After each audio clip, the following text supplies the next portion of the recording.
Olá Floripa, olá Brasil, olá mundo, eu estou aqui André Patunas e este é o programa Vida Inteligente, trazendo mais uma vez hoje meu querido amigo e irmão Jorge Antônio Ouro, que hoje nós temos para abordar aqui um tema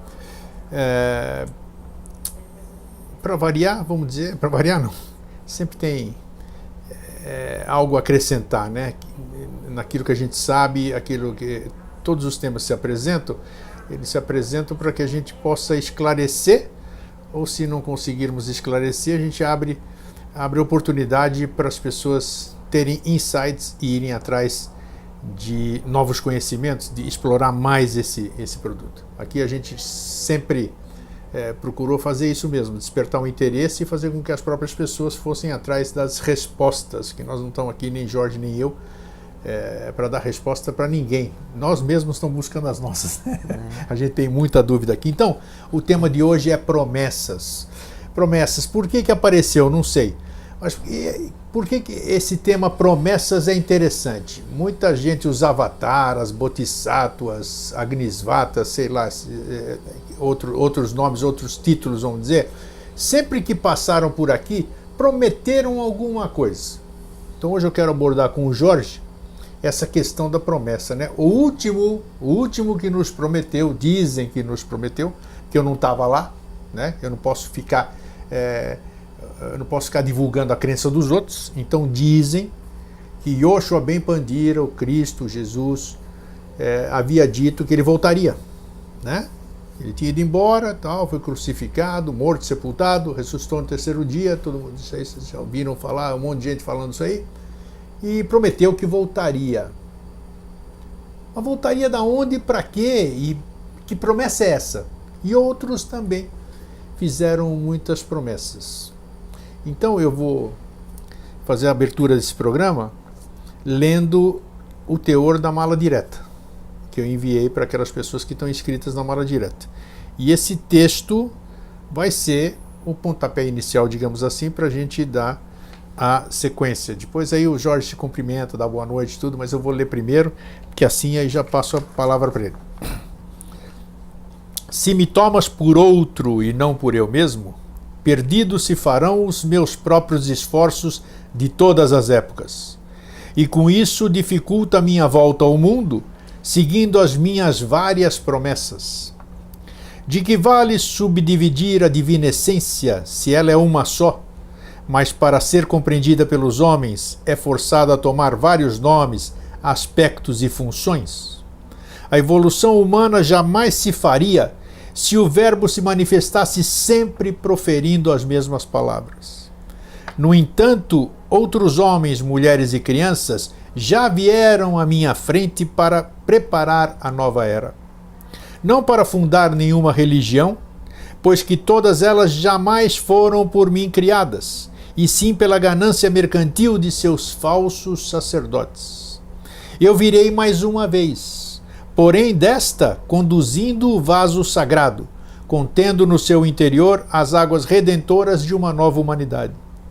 Venho sim, para impulsionar a tônica da verdade, da qual os homens se afastaram, e caindo em degradação, passam fome e miséria. Eu mesmo disse: os verdadeiros adoradores de Deus são aqueles que vêm a mim sem interesse mortal das coisas terrenas. Aqueles que adoram os falsos ídolos jamais puderam alcançar o Deus único e verdadeiro. E assim também jamais voltarão ao lugar de onde um dia vieram. Meditem sobre essas palavras, aqueles que quiserem de fato acompanhar os meus passos, e não os que preferem reviver as cinzas do passado, mesmo que fazendo uso de meus vários nomes. Confia em ti mesmo, e confiando caminha para a frente sem olhar para trás, e divisarás na penumbra de um ciclo decadente a nova luz que guiará teus passos. Pombas, bonito pra caramba isso, né? É bonito e forte, né? Eu rio porque você percebe que tem energia nessas palavras, né? Dá pra distinguir logo uma boa escrita, né? Então, uma boa escrita, e como você já disse em outras oportunidades, quando alguém escreve, ou quando você lê o que alguém escreveu, Você está indo na alma Exato, na fonte, né? do autor. Isso aí. Aham. Então, dá para perceber o poder dessas palavras, ou quem as escreveu, quem as proferiu, sabia o que estava dizendo. É porque toda a escrita do autor, ela reside, se origina e se mantém viva na alma dele. O que acontece depois, toda vez que ela é lida, ou aqueles que acreditam, ou aqueles que esperam, ou aqueles que têm alguma ligação com isso, eles vão vitalizando essa área criada na alma do autor, estabelecendo liames, de maneira que aquele núcleo de conhecimento inicial ele se propaga aí para todos os cantos do astral onde existem seres humanos, até criar uma entidade, um ente independente, vivo no astral, um egrégora, que é o somatório daquilo que ali foi depositado. Bacana. Então, antes de mais nada, como é que você está? Tá tudo Tô bem? ótimo, tudo certo. Tudo bem? 100%. Estamos chegando aqui no que a gente fala aí, nesse exercício, nessa coisa que nós estamos condicionados, que é a questão do calendário, né? Aquelas coisas lá, estão chegando em mais um final de ano, como falam. Né? Uhum. Então, acho que isso o que representa isso, antes da gente entrar no tema, propriamente dito, como é que você vê essa questão, o que representa para você essa questão do ano? Para mim já representou muitas coisas no passado, né? Interessante, a gente entra na fantasia, entra na ilusão que nos passam, aquela coisa bonita, gostosa, como foi Natal, Ano Novo, que eu me lembro bem, aquela sensação gostosa dos presentes, eu acreditava em um monte de coisas que me falavam, então era uma coisa bacana, e eu curtia porque eu tinha a minha pureza, eu acreditava naquilo. Né? Hoje já é diferente para mim, um dia, uma data qualquer, não representa absolutamente nada, né? Porque o que a gente vê é que a data, seja lá para o que for que ela é comemorada, transformou-se única e exclusivamente num evento comercial, onde troca-se presentes sem saber porquê, come-se além da conta, bebe-se além da conta, festeja-se, e uma série de outros problemas são esquecidos durante 2 dias, uma semana. Esquece que tem gente pobre no mundo, esquece que tem gente passando fome, esquece que tem lugares em conflito. Então, para mim, essa data pouco representa, é uma data qualquer. E o seu ponto de vista? Como é que você... dia como outro qualquer. Ótimo. Dia 24, 23, antes do 24 antes do 25, acordo, passo o dia. Final de ano a mesma coisa, não tem início de ano, tem um dia após o outro. Um dia após o outro, perfeito. Isso aqui. O rock dia, este Deus, né? Que a vida ela acontece assim, ou o que ainda não foi desenrolado, que é o futuro, né? Ele fica na expectativa, Sim. na esperança de que seja de alguma coisa, e geralmente tem uma frase que assim, que as maiores decepções da humanidade decorrem do choque entre a realidade e a esperança. Boa. Que se espera que o outro ano vai ser diferente, né? E aquilo vai se desenrolar, então isso é o conceito de futuro. E a gente faz um monte de promessas, inclusive, né? E o passado é aquele que já passou pelo Rock Dia, e eu mantenho como lembrança, então eu mantenho vivo em mim. O passado só existe vivo em mim, e o futuro só existe vivo em mim. Então o Rock Dia, que é a vida, é a instantaneidade, né? Agora, assim, do momento que eu cheguei aqui, a gente conversou, eu lembro que a gente conversou, mas eu lembro que eu retive alguns vrites, né? Memórias disso, e consigo repetir, significa que está vivo em mim o que a gente conversou, trocou ideias, coisa assim, tal. Mas o que está existindo de vida mesmo, agora. É o agora. Da mesma forma que tan, né? Tan é corte, né? Então o tempo deriva de tan. Então o tempo é um corte no sempre. Então é como se fosse assim, o sempre ele está aí manifestado, ou está manifestado no seu próprio plano. Pequenos cortes que se movem, né? É o conceito de tempo. Nesse pequeno corte que se move, aí existe o ser humano, aí existe a Maia, aí existe a nossa realidade. Isso é o que a gente chama de dia a dia. E eu fiz essa pergunta meio que proposital, para pegar como...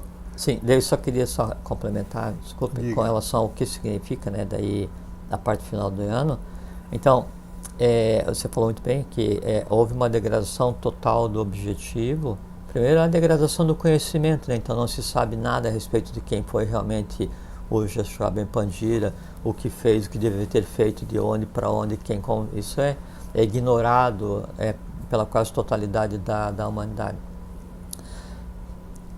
Há uma coisa positiva nesse final de ano, que então as pessoas externam fraternidade, carinho, essa parte boa que tem em cada ser humano. Mas o que acontece? A forma de externar, aí é que vem a coisa estranha, né? E por que só nesses dias, né? Que também é essa coisa. Não, Né? mas eu sempre tento ver a coisa pelo lado positivo, ainda bem que pelo menos nesses dias, porque podia ser o período inteiro de zero, então durante uma semana a coisa tende a mudar. A questão, e que daí é um grande aprendizado para a humanidade ocidental principalmente, né? É aprender a forma de exteriorizar a fraternidade para com o outro. Não precisa dar a matéria para comprovar o abstrato. Então, assim, vamos supor, eu tenho empatia por você, tenho fraternidade por você, você é meu irmão, então eu gosto de você.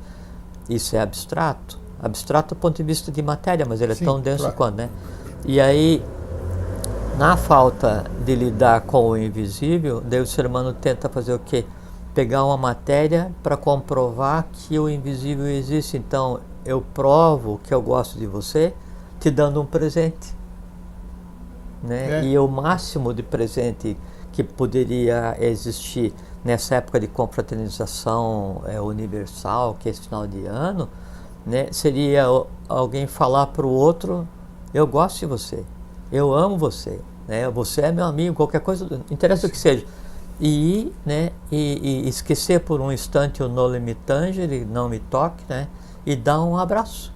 Isso, o máximo, claro. O máximo possível, que daí você vai verbalizar aquilo que em você presente existe. Que não degrada, não estraga, não acontece. E no verbalizar, você traz aquilo que em você existe, do invisível para o visível, e dá a luz, né? Dá a vida. Então você faz com que o verbo dê corpo para aquele sentimento fraterno que você tem, né? E depois você vai, e a máxima demonstração de doação para com o outro é você permitir que o outro entre astralmente, vitalmente no teu mundo. E isso é o que acontece quando se dá um abraço.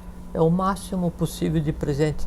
Como não dá para embrulhar abraço, como não dá para embrulhar a voz, e as pessoas não compreendem, elas preferem ir na loja, compra alguma coisa, empacota e dá com a melhor das boas intenções. Ótimo, vírgula, mas podia ser diferente. Podia. Uma coisa que acontece, assim, que ele sabe que a verdadeira religião, a religião do futuro, do religo, religas, religare, então ela deveria ser a união do que de positivo foi desenvolvido com o catolicismo, com o que de positivo foi desenvolvido com o budismo, no nosso caso do Ocidente, né? Então essa é o budismo esotérico, não o budismo como está hoje. Isso não aconteceu, deveria ter acontecido em determinado momento. Então hoje a gente tem amores órfãos em ambos as linhas, né? E em todas as religiões se tem amores órfãos, e as pessoas aí na busca de encontrar aquilo que as supra, né? Encontrar a fonte daquele amor que as alimente, aí se colocam à disposição daqueles os quais só as manipulam, né? E se cria as estruturas religiosas, como está dito no que você leu agora há pouco. Isso aí, eu acho que, não sei que dia que vai ser esse, né? Eu acho que quem sou eu para achar, mas o mundo, o ser humano, ele só terá condição de ser liberto. Nós vivemos numa prisão, né? Prisão desses dogmas, de uma série de coisas aí, quando ele realmente tiver acesso à verdade, que é, segundo o slogan, se eu posso chamar assim, da Sociedade Brasileira de Geobiose. O lema, sim, não há religião superior do que a verdade. Não, isso da Sociedade Teosófica. Teosófica, isso. Satyatnasti Parodharma. Satyatnasti Não Parodharma. existe religião superior à verdade. A verdade. Então tá aí, a verdade que nos é boicotada sempre, né? Porque sempre. eu coloco, não é o tema de hoje, mas eu coloco em questão séria até hoje. Hoje eu começo a pensar em uma série de coisas. Isso é bom, né? Porque a cabeça tem que estar sempre ocupada, né? Isso é bom, você buscar. Quando eu vejo que grandes sábios, né, que faz parte do nosso tema, não estamos saindo de tema coisa. Grandes sábios, grandes filósofos, grandes mestres, né, assim chamados pelo conhecimento aqui, eles repetem as mesmas coisas que alguém passou para eles, mesmo com todo esse conhecimento. Você está entendendo o que eu quero dizer? Perfeitamente. Então aí eu penso comigo, vamos ver se você me ajuda agora. Aí eu penso comigo, pô, os grandes mestres também não viam nada disso, não conseguiram passar por essa tela da Maia? Ou eles estão usando isso aqui para poder continuar fazendo isso aqui? Você conseguiu captar o que eu acho que sim, né? Porque, pô, então aí eu falo, puxa vida, então hoje nós estamos literalmente perdidos, totalmente distantes desse negócio que chamamos e buscamos a verdade. Existe aquele grupo de seres humanos, gênios, né? Que eu vejo como se fosse um pontinho fora da curva para trazer a arte, a cultura, a beleza. Nossa, e quantos exemplos nós tivemos, né? Beethoven, Mozart, Paracelso, Apollon de Tiana, e tantos outros desconhecidos. Né? E existe o conceito de mestre, que a gente conversou uns dias atrás, né? Só que a vinda do mestre, a vinda daquele que vai tentar dar um novo impulso para a humanidade, sempre tem por objetivo fazer com que a humanidade volte à linha de Dharma, como diz Krishna. Toda vez, ó lá no que Dharma declina, que é a lei, e a Dharma se levanta, que é contra a lei, eu me manifesto e etc. Então eles vêm para restabelecer o verbo. O que acontece, como dito na tua leitura, é que daí o verbo se manifesta de formas diferentes para que a evolução aconteça. Que formas diferentes? Depende do povo, depende da época, depende da abrangência do trabalho, depende da função do avatar, se Manu, se Sodevavani. Então há muitas variantes, mas o resultado... No programa anterior do Mestre e Discípulo nós falamos sobre isso. Sim, né? Mas o objetivo sempre é restabelecer a lei. Como a lei é única, né, e a verdade é una, então todos tendem a ter uma mesma origem. Posso dar uma cutucada mais funda? Sim, deve. Então tá, então vamos lá, já que você tocou aqui e faz parte do nosso tema, vejo que todos eles, sem exceção, cada um da sua forma, mas a maioria deles fala o nome de Deus, né? Deus, esse nome, o incognoscível, a lei, seja lá o que for, mas todo mundo utiliza essa questão de Deus. Então, esse nome, estou falando do nome, entendam bem o que eu estou falando, esse nome é uma criação humana, totalmente humana. O conceito de Deus é uma criação humana. Perfeitamente. Claro que sim. Você pega a Bíblia... O Nietzsche diz que, inclusive, Deus criou o homem... o homem criou Deus à sua imagem e semelhança. Antropomorfizou, claro. Exatamente. Então, aí é que eu falo, pô, como é que ele utiliza essa terminologia? É isso que eu quero, é aí que pega o negócio para mim. Mas por que ele usa essa terminologia para atingir os fiéis? O grego, é que assim, vamos supor, você tem pós-doutorado em filosofia. E aí você vai fazer um trabalho voluntário de ensinar filosofia para as crianças de 4ª série. Ok. Você vai discutir com eles o não ser, e a diferença entre ser e não ser, a diferença entre manifestado e manifestado, ou vai discutir com eles alguns aspectos que possam moldar o caráter. A adaptação do código de linguagem do mestre para com o discípulo, ou do mestre para com a humanidade, é o maior desafio pelo qual passam os mestres. É como que eu vou traduzir isso para que esses compreendam. É aí que eu quero chegar, exatamente. Então, mas é aí que eu não entendi ainda. Só fazer mas por que ele usa essa terminologia?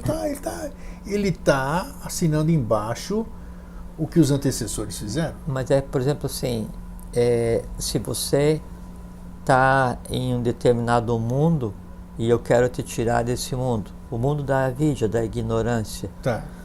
Se eu chegar com um código de linguagem totalmente novo, você não vai prestar atenção. Eu tenho que fazer o quê?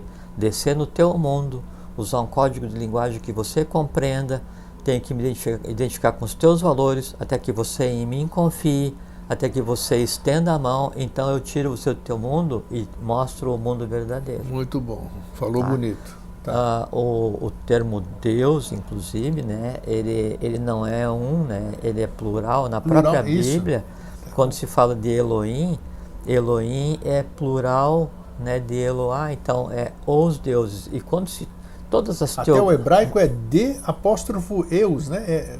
São de eus, cheio de eus, vamos dizer, de personalidades. Todas as teogonias, quando elas se referem à divindade criadora, sempre ela é múltipla, que são 7, né? Então, a divindade criadora de todas as teogonias, que criou os planos, as hierarquias, não sei o que e tal, não interessa o que seja, já não é mais Deus. Né? Assim, são hierarquias mais antigas, mais conscientes, também em busca da unidade, que seria aí o imanifestado. O conceito mais adequado que a gente poderia usar para Deus é o imanifestado, né? E não o manifesto ou antropomorfizado. É que daí é necessário adequar o código de linguagem. Tem razão, porque a gente não faz a mínima ideia do que seja algo que não tenha mas forma, a gente forma vive humana, né? hoje uma coisa que é muito interessante, e eu sempre me questiono, né? É como que a humanidade não enlouquece, no geral, por viver em um ambiente absolutamente contaminado pela inverdade. Se respira, né, a inverdade, mas se a explicação vive, é assim, e aí assim, e é uma coisa assim até antagônica, porque a verdade, ela em si é a origem, é o âmago das coisas. Então, quem mantém a matéria viva é a verdade. Quem mantém a ignorância viva é a verdade. E aí, essa que é a coisa intrigante, é como que a ignorância pode suprir de tal maneira a vida humana que a humanidade, que o ser humano não perceba que em si a verdade existe. Eu vou te dar um exemplo disso aqui que é típico. Eu fui fumante 40 anos. Eu sei. O meu organismo, desde que eu comecei a fumar, ele começou a se adaptar àquela ingestão de fumaça. Você sabe disso. Sim, cria o então, hábito. Cria o hábito. Então, e o teu corpo reage. Eu acho que a vida humana é uma adequação. Eu estava pensando esses dias. Às vezes eu penso. É bom, né? É bom pensar. Do porquê que daí a gente tem tanto ódio disseminado no mundo, no país, né? Para o Brasil o ódio generalizado é uma novidade, né? E o porquê que daí, mesmo tendo cessado as razões ou aquela mola impulsionadora do ódio, ainda o ódio permanece como, assim, se buscando coisas para odiar, né? É que o ódio ele funciona como um artifício, porque se eu não tenho um objetivo, se eu não compreendo a vida, se eu não contemplo a verdade, né, e aí na ausência dessas coisas eu deixo a minha alma em silêncio, o silêncio ele é mais apavorante do que o mais profundo medo. Pode ter Daí certeza. o ódio surge como uma diversão ou alguma coisa que motive a vida.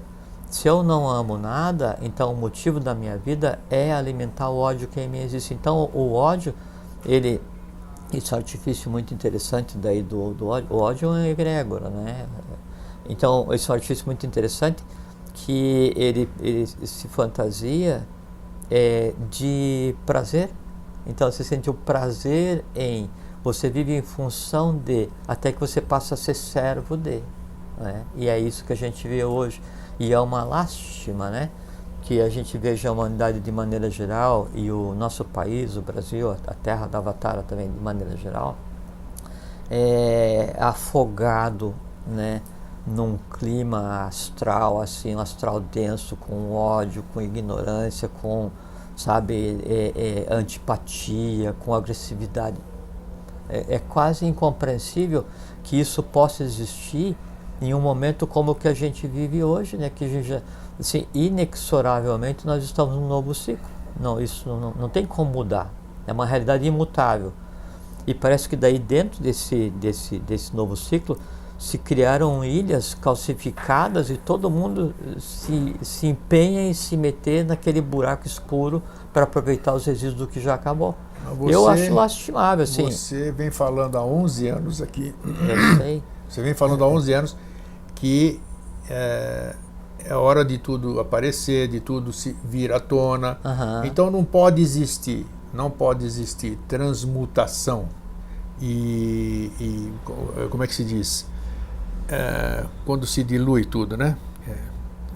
Qual é o termo certo? Dissolução? Dissolução no sentido de misturar, né? Transmutar, mas não é transmutar, é outro termo que já vem de novo. Então aquilo só pode sublimar, sublimação. Então uma sublimação só vem quando tudo pode vir à tona. É o que está acontecendo. Você falou do ódio. Ninguém adquire ódio. Eu não compro ódio em lugar nenhum. Não. Alguma coisa desencadeia algo que está dentro de mim. E o ódio é um somatório. O ódio em si não existe, então, né? Sim. Ele é um somatório de coisas que... É como se fosse assim, eu tenho medo de andar de ônibus, de pegar elevador e medo de borboleta.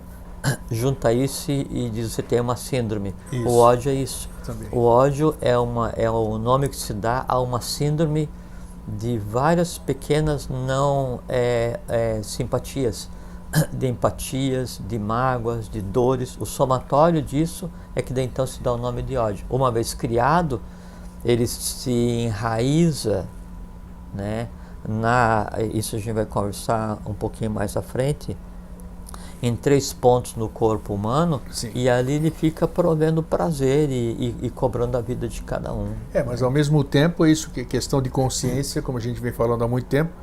A partir do momento que você vê o Jorge Antônio Ouro, o fala mansa, que fala coisas bonitas, que vem tudo isso aqui, aí um dia você presencia ele numa convenção, vamos dizer hipoteticamente, alguém mexe com ele, esbarra nele, o Jorge sai dando porrada e tudo isso aqui. Mas o que é isso? Como é que o Jorge faz isso? Pode ser. Pode ser. O que era aquilo? E todo mundo tem o dom da fúria. Claro. Então, o que era isso? O importante disso tudo é, nesse momento você ter consciência, opa, aquilo que eu sempre falei e não sei o que, ele vive em mim, o ódio. E ele se apresentou e disse assim, me transmuta ou então... Decifra-me, eu te devoro. Falou tudo. Usou perfeito. O enigma da esfinge. Ou você controla os elementais, ou você controla o submundo que em você existe, ou ele vai te controlar. Exatamente. Uma vez controlado, a tua consciência, que é o teu espírito, passa a ser refém e ela se desloca do supra para o elemental. Então se aprisiona a consciência no elemental e o ser humano passa a agir pior do que o animal, porque o animal em si ele é puro, né? Então dá para dizer assim, a pessoa age como um animal. Ninguém age como animal, porque o animal não faz o que o ser humano faz. O que a gente tem visto hoje, você tem assistido na sua televisão, todas essas coisas aí, são exatamente esse descontrole. Claro que é. Né? Claro de alguma coisa. É um embate, né? E você falou bem assim, o ódio ele tem que acontecer. O professor José de Souza, ele falava que daí ia chegar um momento nesse final de ciclo que coisas, fatos, crimes até então desconhecidos para a humanidade viriam à tona e seriam praticados. Né? É incrível. Não, e a gente tem que estar preparado. Então, às vezes, assim, não é que eu fico abatido, mas eu dedico a vida dentro da minha possibilidade para tentar contribuir para que a vida mude, para que todos mudem, né? É o meu trabalho como ser humano, é o meu trabalho como discípulo e para isso eu tento fazer o meu melhor. Mas daí dura só alguns segundos esse abatimento, porque não dá para desistir. A gente não pode abrir mão da humanidade. Não dá. A gente tem que experienciar. Então você sabe que uns meses atrás eu fui ter uma experiência na política, né? Sim. Que é um mundo que eu desconhecia, né? Mas eu não estava preparado vitalmente, astralmente, fisicamente para passar. E eu convivi com a política durante aí 2 meses aproximadamente. Falta de aviso não foi. Não, você me avisou, mas é que eu tinha que... Sim, mundo claro, que tinha que ser experienciado. Claro, é a sua assim, experiência. É a única maneira de entender, tem que ir lá. Mas o resultado desses 2 meses de contato físico com esse mundo Daí o organismo cobrou seu tributo, Cobra. Aí eu fiquei doente, e aí então foi uma desagregação fantástica, chocante, né, de ter contato com pessoas, com métodos, com fatos, essas coisas assim, e 2 meses, né? E aí para mim foi um grande aprendizado, porque daí eu achei assim, como eu tenho uma maneira particular de ver a vida, e aí eu acredito no ser humano, e o ser humano ele é digno de crédito. Eu acredito na humanidade, a humanidade é digna de crédito, e nós vamos conseguir, nós vamos fazer o que a gente nasceu para fazer. Eu achei que daí estava preparado para transitar em qualquer mundo, daí eu vi que não, né? Então agora, depois desses 2 meses de política, aí eu me desfiliei do partido, larguei da política. Mas você teve sua experiência. Mas aí então, depois desse período na política, daí eu estou fazendo o quê? Uma reconstrução de todas as fissuras acontecidas no período. E aí está sendo um grande aprendizado, porque reconstruir uma fissura é contemplar um demônio. Sem dúvida, né? Sem dúvida. Tem que eu vi nos outros. Só que daí, o fato de ver nos outros não deveria ter me chocado de tal forma. Então eu estou tratando, né, de reconstruir essa desilusão com relação ao que existia nos outros, né? Mas vem aquela questão, se eu tive uma profunda desilusão, uma coisa chocante com relação aos seres humanos envolvidos nessa atividade, é porque eu estava iludido que era possível levar um código de linguagem novo para esse meio. Não foi, e nem para o meio, e nem para as pessoas que exercitam o direito de voto. Por quê? Porque a questão me conversou agora um pouquinho. Tem que ter um código de linguagem para tirar as pessoas daquele mundo, e aí então mostrar o mundo novo. Daí no mundo novo você pode conversar. É a história do que você acabou de dizer, do PhD de filosofia falando com na 4ª série. Na 4ª série, então é isso aí. Então, mas veja que são aprendizados absolutamente necessários para cada um, e faz parte do caminho de cada um.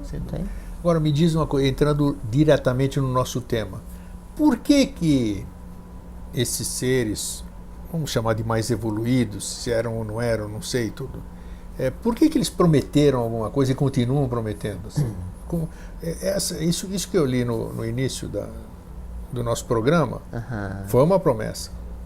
E falou, inclusive, no plural. Por que essas promessas? O Yoshoben Pandira, que foi o mais recente, o Bodhisattva mais recente, ele prometeu que voltaria. Isso aí foi uma metáfora? O que ele quis dizer, na verdade? O que o autor que eu li no começo quis dizer também? Não é metáfora. A gente pode dar uma qualificação comum para todos esses seres. Sim. Chama espírito de verdade. Ótimo. Ou espírito da verdade. Okay.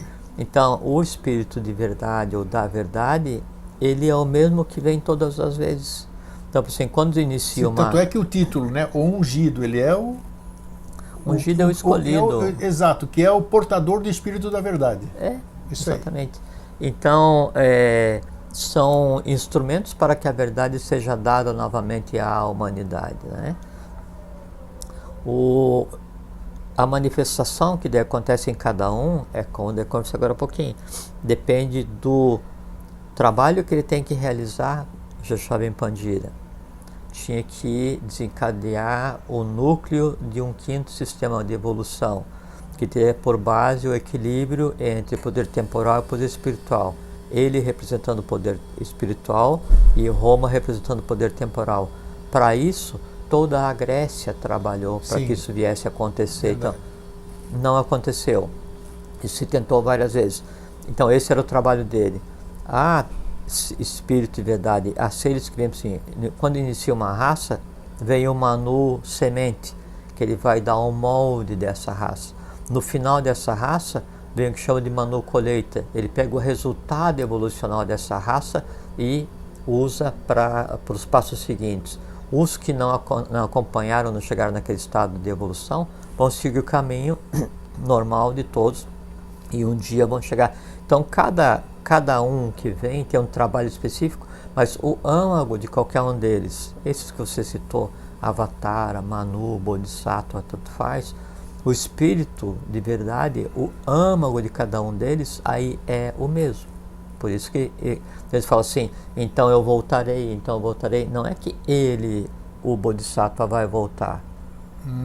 Ele se refere como se assim, o correto seria assim, meu irmão vai voltar, meu irmão vai voltar, e o irmão dele é sempre um da mesma gênese, com um trabalho diferente, em um local diferente, com um tempo diferente, com um entorno diferente, com um objetivo diferente. Isso é o que tem acontecido.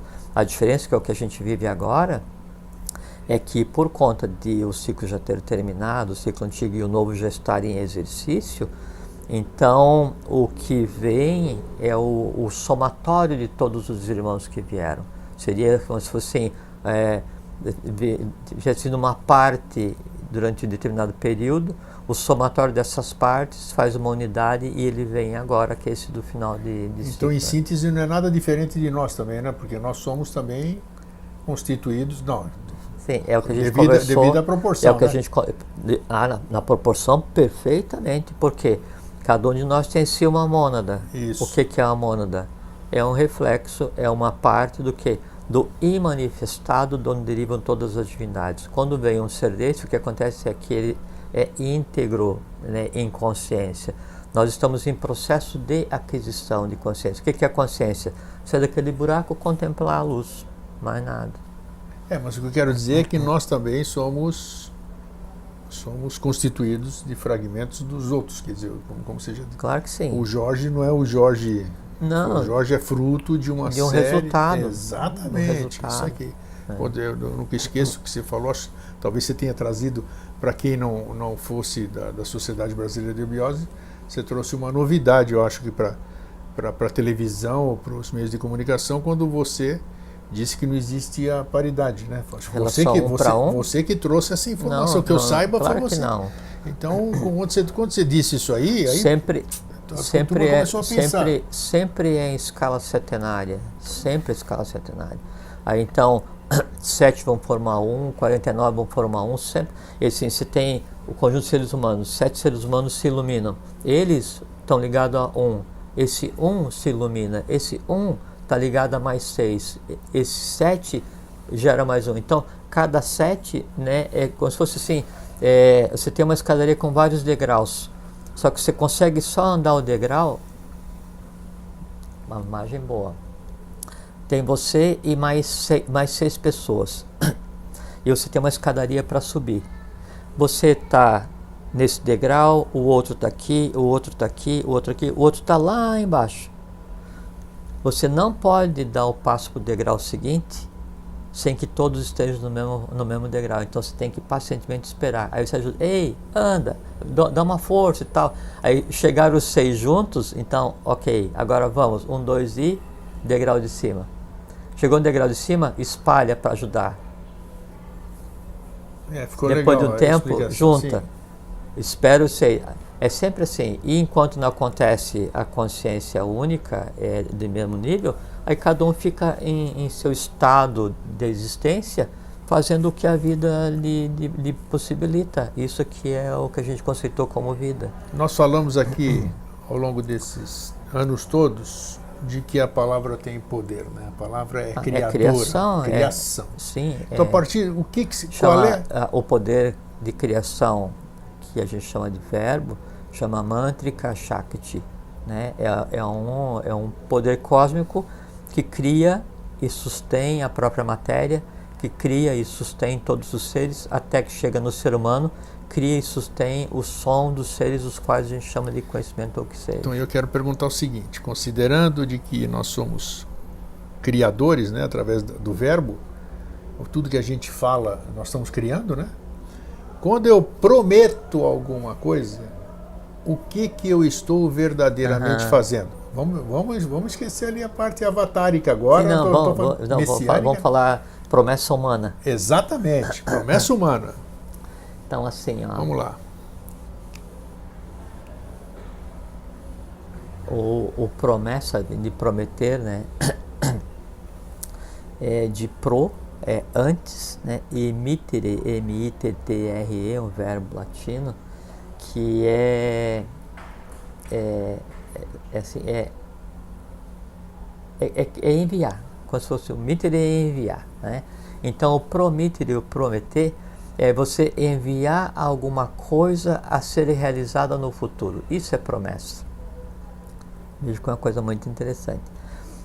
Só fazendo um parênteses, quando vem um avatar, um Manu, um Bodhisattva, ele promete alguma coisa, é um conceito diferente, porque ele está prometendo aquilo que ele sabe que existe fisicamente, e que aí ele vai devolver o caminho para que cada um chegue lá. Então, por assim, se eu venho e digo, daqui a 1000 anos, né, vamos ter um princípio de Satya Yuga, né, na face da Terra. Idade dourada, convivência com avatar, integral, não sei o que, tá, essa coisa toda. Isso não, é diferente de uma promessa humana, por quê? Porque isso é uma realidade, já existiu, né, passamos mais 3 ciclos e agora a gente volta para o mesmo ciclo da Idade Dourada. No caso do ser humano, quando eu prometo alguma coisa, tem uma coisa muito interessante, né, que a promessa está ligada a caráter, né? Quer dizer, eu prometo para você, eu vou empenhar a minha palavra com você.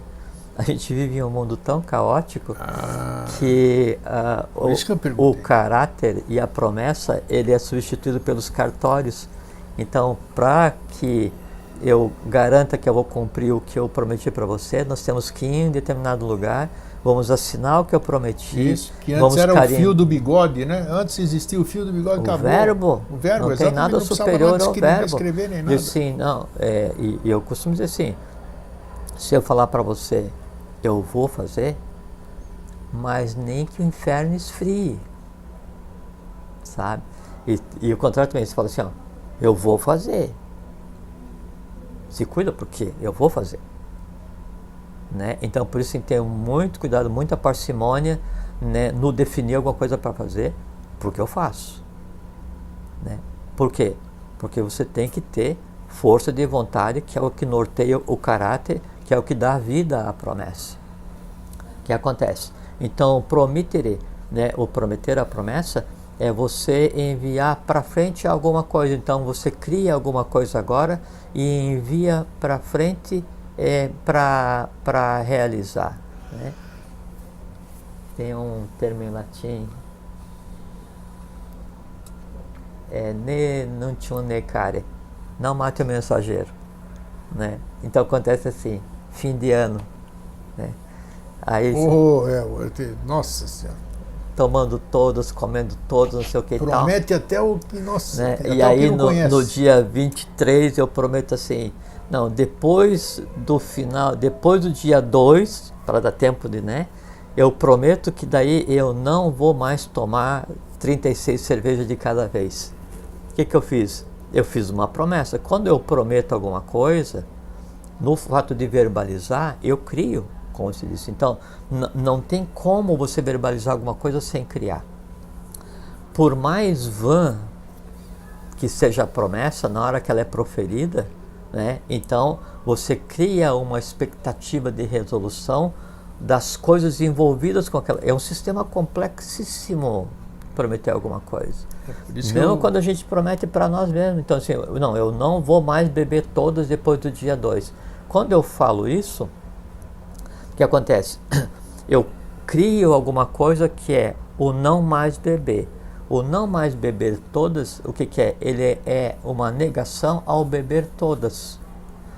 E aí a coisa muito interessante, por isso que eu falei do ne nuntium necare, que então é como se você mandasse um mensageiro lá para todos aqueles prazeres decorrentes do fato de beber todas, né? Sim. Aí o mensageiro chega lá da maneira mais pura possível e fala assim, olha, eu vim avisar que a partir do dia 2 vocês vão morrer. Porque o vício da bebida, claro, tá lá. Caso eu não beba, ele morre. E o vício da bebida, o que é? Um conglomerado de elementais que se alimentam de tudo aquilo que a bebida provê, desde a vaporização do álcool, né, e alimentando os elementais mais grosseiros, até os estados que se seguem de euforia, alegria e tal, daquela confusão toda. Aí o mensageiro, inocentemente, né, e aí por isso tem que cuidar com o que se promete, ele chega lá no meio daquela horda de bárbaros que se alimenta do álcool, né, e fala assim, ó, vim avisar que a partir do dia 2 vocês estão com os dias contados. O que vai acontecer? Vão matar o mensageiro. Vão matar o mensageiro. Vão matar o mensageiro. E aí, essa promessa vã feita pelo ser humano, ela não só não vai ser cumprida, como ela vai recrudescer o povo ao qual ela era destinada. É isso que eu queria chegar. O que isso implica? Porque tem muita gente que promete. E promete como nós estamos conversando aqui, como a gente fala, bom dia, boa tarde. E veja que a gente está falando assim, da promessa que cada um faça, a gente não está falando da promessa que aquele faz e que daí vai e engana a população, engana, mente, rouba, lesa a pátria. É um outro tipo de promessa, e aí sim, a escala, mas a mecânica é a mesma. A mecânica é a mesma, exatamente isso que eu quero. O que acontece assim, é o quanto o povo que vai receber o mensageiro vai aceitar ou não e se colocar de joelhos, né? Então você falou assim para você, não, eu prometo que daí, se eu for eleito, eu vou pegar e vou fazer com que você tal. Aí você se submete ao mensageiro, que é um mensageiro mentiroso, né? E se coloca de joelhos e fica esperando que aquilo aconteça. Quando você fica esperando que aquilo aconteça, a esperança, e aí depois você se choca contra a realidade, né? Aí vem a decepção, e a decepção é a base para alimentar o ódio.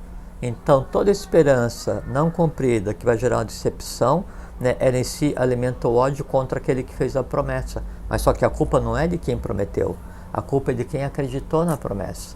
No caso daí da bebida, então eu prometi, vamos supor que eu nunca fiquei bêbado, né? Nunca, né? Não sei como é que é. Mas vamos supor que daí eu tomasse todas, né? E aí eu prometo, quando essa minha promessa chega naquele âmago da minha alma, onde reside aquele conglomerado ligado à bebida que é tão forte a ponto de alterar o meu caráter, né? E vem essa ameaça, porque toda promessa de melhorar é uma ameaça para o que é contrário. Sim, claro. Né? Sim. O mensageiro é eliminado, né? Fica assim, ele some com o primeiro vento. Só que daqueles que ouviram a promessa, em nós mesmos, eles vão recrudescer. Por quê? Porque se sentiram ameaçados de extermínio. Né? E aí se a promessa de não fazer alguma coisa que está te prejudicando, pense bem ao fazer para você mesmo, porque ela vai te prejudicar, porque ela vai recrudescer aquilo contra o qual você quer lutar. E por que acontece isso? Aí tem a questão da força do mensageiro. Agora a gente está falando tudo da parte invisível do ser humano, claro. Né? A força do mensageiro. Então você sabe que a gente tem a vontade, né? A inteligência e a emoção. É o que norteia o ser humano. Vontade é divina, inteligência é humana e a emoção é elemental. Então você tem a supra-vontade, né? Aqui em cima. Aqui, quando estiver falando, estou falando com relação aos chakras do corpo humano, né? Sim. Então você tem a supra-vontade, você tem a supra-inteligência e você tem a supra-emoção, né? Assim, é a vontade divina, a inteligência divina e a emoção divina. Amor fraterno, consciência, essa coisa toda, que é onde reside a divindade em cada um de nós, não é? A contrapartida, né? Esse triângulo divino, o triângulo infernal, então eu tenho daí no umbigo a emoção instintiva, no baço, no esplênico, eu tenho a inteligência instintiva, e no básico, né, no Muladhara, eu tenho a vontade instintiva. E aqui reside todas as forças elementais que compõem o ser humano. Todos os reinos infernais que compõem o ser humano, a força para controlá-los reside no umbigo, no esplênico, no baço, né, e no raiz. O que une essas duas partes, o que pode unir essas duas partes, daí é o cardíaco, é o coração, né? Daí no cardíaco reside a auto-vontade, a auto-inteligência e a auto-emoção. O que liga a sede da alma, né, com o espírito é a razão. O que liga a alma com o corpo é a paixão. A diferença é eu vou exercitar a minha vontade para comandar, para verbalizar uma promessa. Não, eu prometo que a partir de amanhã, né, eu não vou mais comer um bolo de chocolate cada vez, né? A questão é, de onde parte esse comando? De onde parte essa vontade? É divina? É humana ou é elemental? Geralmente, né, esse comando ele vai partir do... você tem o supra, o alto e o infra, né? O básico. Geralmente esse comando, né, para dar embate a um conglomerado que me incomoda, ele vai partir ou do básico, ou do esplênico, ou do dominical, que assim, ele já sai do próprio plano que ele dá origem. Então assim, é como se fosse assim... Seria o falar por falar? Falar por falar, é como se fosse um remador, está numa barca, né? E aí tem o povo ali remando, né? A galera, tem uma galera e tem a galera remando, né? Então é como se fosse assim, um remador, tem um remo grande, você tem dois caras puxando.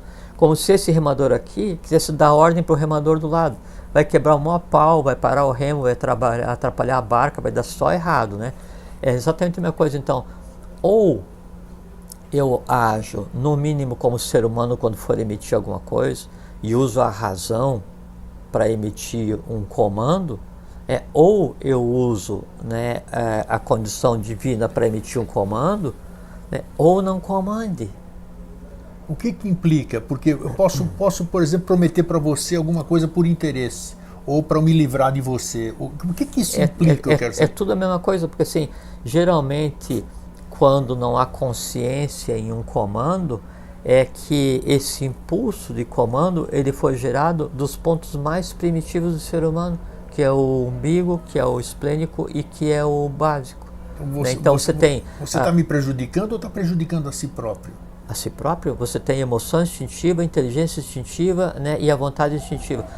Qualquer comando, é como se fosse assim, a formiga comandando o sol para que ele suma porque está desconfortável. O sol não vai entender.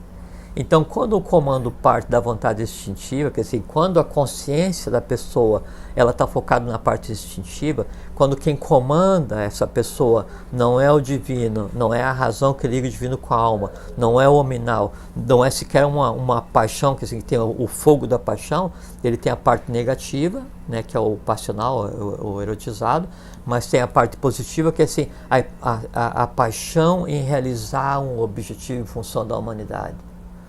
A questão é dentro dos 49 níveis de possibilidade dessa emoção, vai comandar a realização de alguma coisa, daí vira só uma confusão. Na verdade, vira assim, a gente usa bastante esse termo, né, quando a gente conversa, é a casa da mãe Joana, todo mundo manda, ninguém liga, né, vira uma esculhambação, quem pode mais chora menos, e aí enquanto isso vai acontecendo, daí o humano está refém do elemental. Se o humano está refém do elemental, a ponte que liga, né, ao divino, onde está realmente a consciência, ela está rompida. Aí a divindade em cada um de nós, pacientemente, senta e espera. Interessante, quando você estava falando assim, se apresentou assim, me lembrou a Liv Ullmann, você lembra dessa atriz aí? Fez um grande filme chamado Cenas de um Casamento, e apareceu as cenas de um casamento. Cenas de um casamento é onde você passou por isso, eu passei, um monte de gente passou. Nós estamos lá na frente do padre, né? E aí o padre começa a falar umas coisas pra gente, nós somos obrigados a repetir. Nós somos obrigados. Você tá rindo?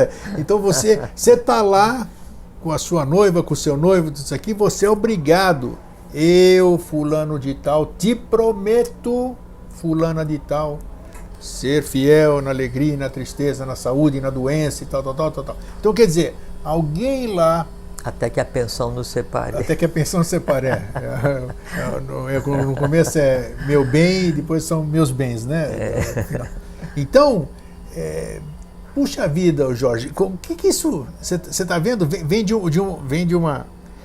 um aspecto onde mexe com a fé, onde a fé das pessoas. A fé das pessoas. Quem é? O representante daquele que conversa com Deus e que representa que a divindade lá está lá. Então ele diz no seu lugar e faz você repetir, ele está te impondo você dizer. É a questão do mensageiro, por quê? Porque eu outorgo a ele o direito de me obrigar a repetir. Você entende? É assim, qualquer que seja o mensageiro, eu me jogo de joelhos, né, e digo sim, né? Aí eu me submeto, só que é o seguinte, o mensageiro é um elemental. E ele não sabe mandar. E você está prometendo é por respeito, por temor, por um monte de coisa, não pela própria... Por inércia, por tudo que é coisa ruim. Que isso que a gente quer chamar atenção. Mas esse é o âmago, esse é o âmago da promessa, né? Esse é o âmago do processo, né? É aquela questão assim de enganar o outro. Obrigatoriamente, quando você vai enganar o outro, é porque o outro se coloca na condição de ser enganado. Necessariamente? Acho que não. Ele se coloca na condição de ser enganado, independente de quais sejam as razões. Então você não pode, por assim, eu crio a religião, vamos supor. Você confia em mim, piamente, eu te engano. Você é o culpado por confiar em mim? Não existe o termo culpado, né? Exato, só para... Por exemplo, assim, eu crio uma religião, né? E essa religião, ela tem por âmago, né, a promessa de fazer com que a pessoa possa ir de disco voador até a Agartha, desde que ela passe por alguns graus de conhecimento. Maravilha. Se eu vou, e aí eu vou entrar nessa escola, nessa religião, né? E aí o cara começa, não, porque o sol nasce, porque a água é molhada, porque a terra é terra. Eu digo, não, o sol nasce, a água é molhada, a terra é terra. E o cara fala assim, não, e porque eu sou emissário da divindade. Como o cara disse 3 verdades de uma coisa que eu não consigo provar, então eu aceito que ele seja emissário da divindade, né? E aí não, porque eu falo com Deus, e aí você pode falar com ele através de mim. Você concorda? Perfeitamente. Por quê? Porque egoisticamente eu desejo alguma coisa. É o que você falou na leitura de início, a questão do desejar o material, né? Aí então, quando eu entro nessa religião, eu digo, não, eu quero pegar o disco voador e ir para Agartha, porque eu quero voltar e contar como é que é, eu quero escrever livro, eu quero ficar famoso, eu quero na TV e tal. Sempre tem um objetivo. Sempre tem uma coisa por trás. Sempre tem um desejo de ganho material, independente do que algum seja. Interesse. Nem que seja aquele negócio assim, não, dê o esmola porque você vai para o paraíso. Mentira! Não é contrapartida. Então, voltamos aí nessa religião. E o cara fala assim, não, mas aí então, já que eu sou representante da divindade, e o sol nasce, e a água é molhada, e a terra é dura, então agora nós precisamos de recurso para criar uma ambiência grande aqui, para que daí então a gente consiga no conjunto falar mais alto para que Deus nos atenda mais rapidamente e venha o disco e nos leve para algum lugar. Ah, sim? Quanto? Tanto, quanto? Tanto. Chega um ponto em que, é como se fosse a febre do ouro. A minha ânsia em conseguir aquilo que eu desejo é tão grande que eu me submeto a qualquer coisa para que o desejo seja atendido. Que hora que é? Claro que sim. Eu sou o quê? Vítima de mim mesmo. Eu fui cedendo. Eu fui concordando. Eu fui me tornando mais ignorante. Eu fui abrindo mão da minha individualidade. Eu fui abrindo mão da minha vontade, sabe, da minha autonomia, do meu direito de dizer não, do direito de impedir que as coisas erradas aconteçam. Fui abrindo mão de tudo que é coisa em função de um prêmio que eu quero. Ele te enganou? Não. Eu desejava ardentemente ser enganado. Por quê? Porque eu concordaria com qualquer coisa para que o meu desejo fosse satisfeito. Aquela questão de os fins justificam os meios. E as pessoas assim, eu conheço muitas pessoas, você deve conhecer, todo mundo deve conhecer, essas pessoas que caem nessas coisas, elas acham que elas caíram porque elas são puras e que elas terão, como é que se diz? Elas terão um indulto, digamos assim, um auto-indulto, porque elas são puras, porque elas foram puras. Não há indulto para ignorância consentida. Sabe, não tem, bom a gente estar falando nisso. Não tem indulto para ignorância consentida. Uma coisa assim, uma pessoa que está em processo de evolução, e não concebe o conhecimento como um todo, e como todos nós discípulos, né, a gente aos poucos vai, cai, levanta, apanha, aprende e tal, e vai tentando sempre melhorar, sempre dando embate, na questão de você ser um livre pensador e questione, isso é uma coisa, né. Outra coisa é você se colocar numa posição de inércia e aí você outorgar o direito para que alguém faça em teu nome, e se não dá certo e você não fez nada, né, aí você fala, não deu certo porque eu sou inocente. Não, você não é inocente, você é inerte. Percebe? Você não fez, faze por ti que eu te ajudarei. Alguma... Daí, no caso da promessa, a melhor promessa é a promessa silenciosa. Boa. Não, então, em 1986, 15 de janeiro de 1986, eu estava andando de carro aqui perto do teu estúdio, aqui na rua de trás, né? Daí, eu dirigindo, né? Passou daqui, em frente onde é a Rita Maria. Dirigindo, daí eu pensei assim, matar um outro ser humano para me alimentar, acho que é desnecessário. Não vou mais comer carne. Eu não pedi permissão para ninguém. Eu não criei nenhuma dependência. Eu comandei a partir daquele momento. Até hoje, são 31 anos, não comi. E não tive que dar embate em ninguém. Porque o comando para que isso acontecesse foi um supracomando de mim mesmo. E o alto se submete ao supra. E o infra se submete ao alto. Então não há questionamento. E aí não é que eu tive que dar embate, porque nossa, eu gosto da carne no espeto, não sei o que e tal. E aí eu tenho que ficar lutando para que daí, se não, hoje eu não vou comer, não, só hoje. Não. É de tal forma absoluto o comando que não há ao que dar embate, é como se jamais tivesse existido. Essa é a promessa verdadeira que você faz para você mesmo. Sim, desde que você não sofra em tê-la feito e... Lógico, mas é que daí você tem que saber os teus limites. Isso é importante. Você tem que ter, assim... Por isso que às vezes qualquer as pessoas coisa não que o cumprem ser humano, porque não aguentam... Qualquer coisa que o ser humano tem em si, foi um grande trabalho para construir, de bom ou de ruim. Sim. Qualquer coisa que ele vai querer transformar é um grande trabalho de sublimar, de bom ou de ruim. E como é que é essa sublimação? Aí vai da tua, por isso que fala, força de vontade. Isso, muita. Força de vontade é a base, né, que realmente dá vida a uma promessa. Por quê?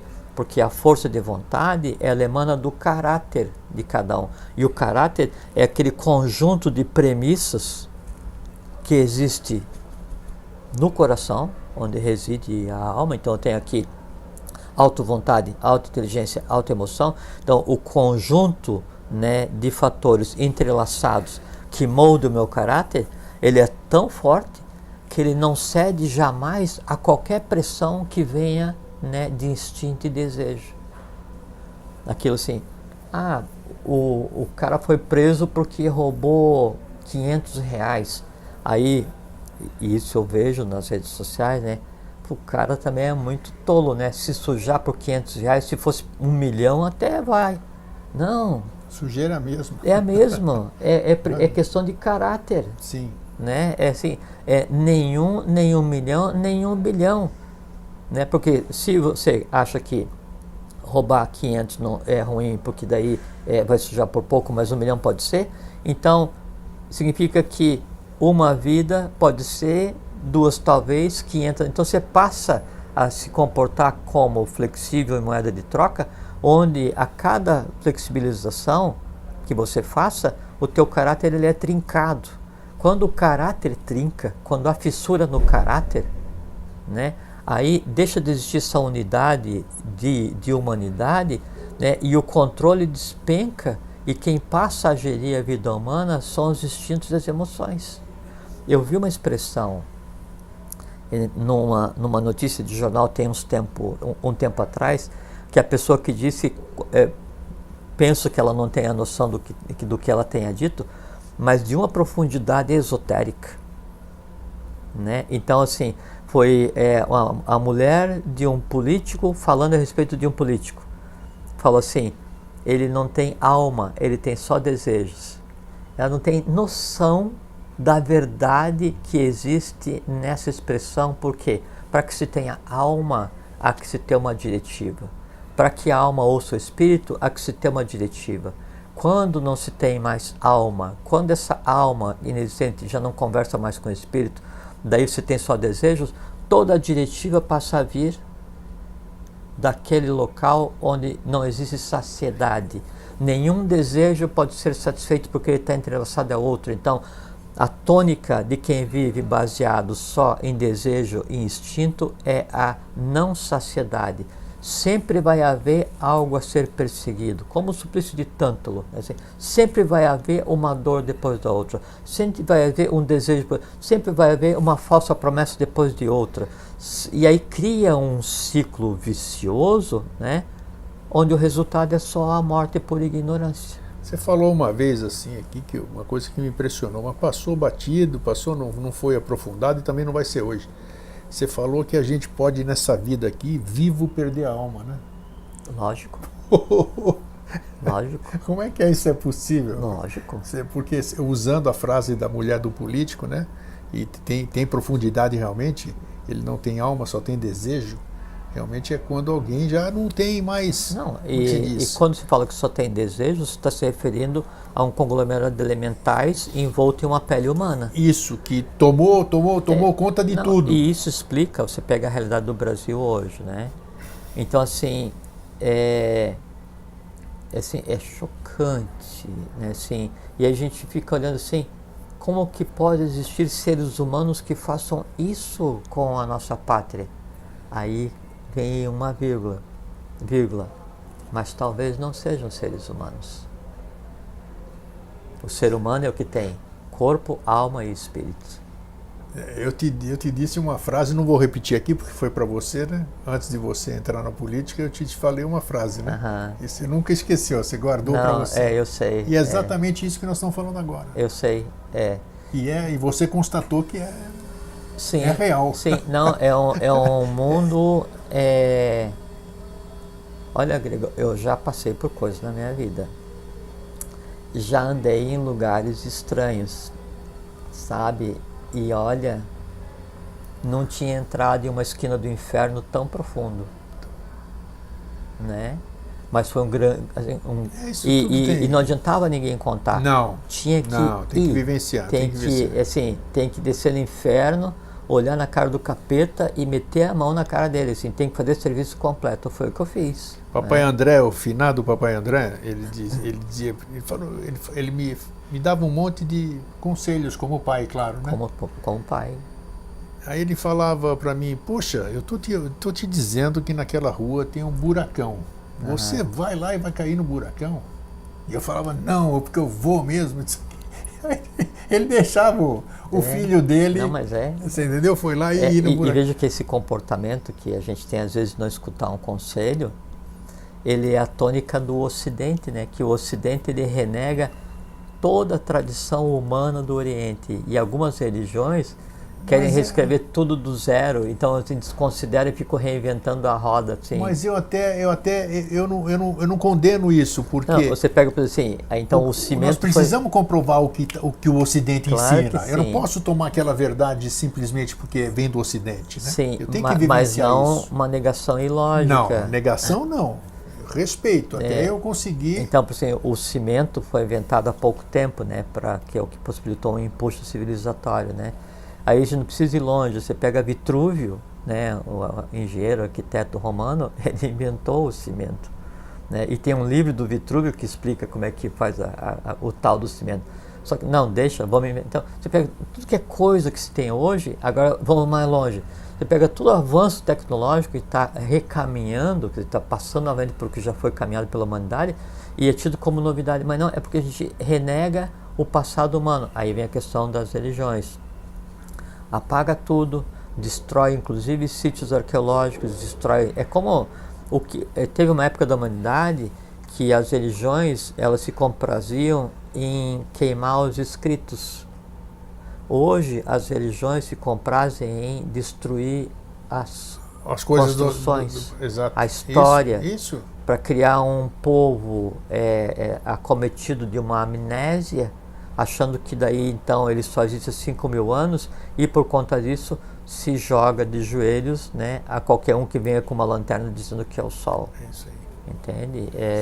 Aí se criam as falsas promessas, as falsas esperanças, as gigantescas decepções e os ódios permanentes, que é onde vive atolada a humanidade. Jorge, o que você deixa, se eu quero que você faça uma promessa? Não, antes de você fazer uma promessa... Eu não vou fazer promessa. Não, eu sei, estou brincando. Uma instituição séria, a gente sabe muitas escolas, a gente conhece muitas escolas filosóficas, iniciáticas, tudo. E eu acho, você conhece alguma que promete alguma coisa? Não precisa citar, mas você já conheceu alguma escola? Ou então, ou melhor, vou reformular a pergunta. Vou reformular. Uma escola que promete alguma coisa, você pode confiar nessa escola? É uma pergunta com uma resposta complexa. Sim. Porque se o que ela promete te atrai, é porque aquele desejo está em você. Então é válido. Não é válido. É que daí você vai confiar para atender o teu desejo.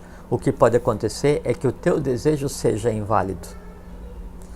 Se a escola promete que vai me ensinar a levitar e eu vou naquela escola, é porque o meu desejo de levitar é que está errado, porque eu sou ignorante em desejar isso, não é? Se ninguém for naquela escola que ensina a levitar, ela vai deixar de existir. O caminho só existe se tiver algum peregrino que passe por ele. Se ninguém passar, a floresta toma conta. Então, a promessa, ela está assim, na exata proporção do desejo mais oculto. Se eu prometer uma coisa muito louca para você e você tem um desejo muito louco mais oculto, você vai me seguir e vai se permitir ser enganado. Karma e promessa tem ligação? Karma e promessa? Não, porque assim, o karma, ele vai vir através de uma modificação do destino, que vem através de uma degradação do caráter, que vem através de uma degradação ou de uma exacerbação de desejos não resolvidos, né, e que criam hábitos e que criam vícios, né? Então você tem desejo, hábito, vício, quebra de caráter, alteração de destino, karma. Você que se embrenha nesse caminho. A pessoa, ninguém consegue fazer nada para ninguém.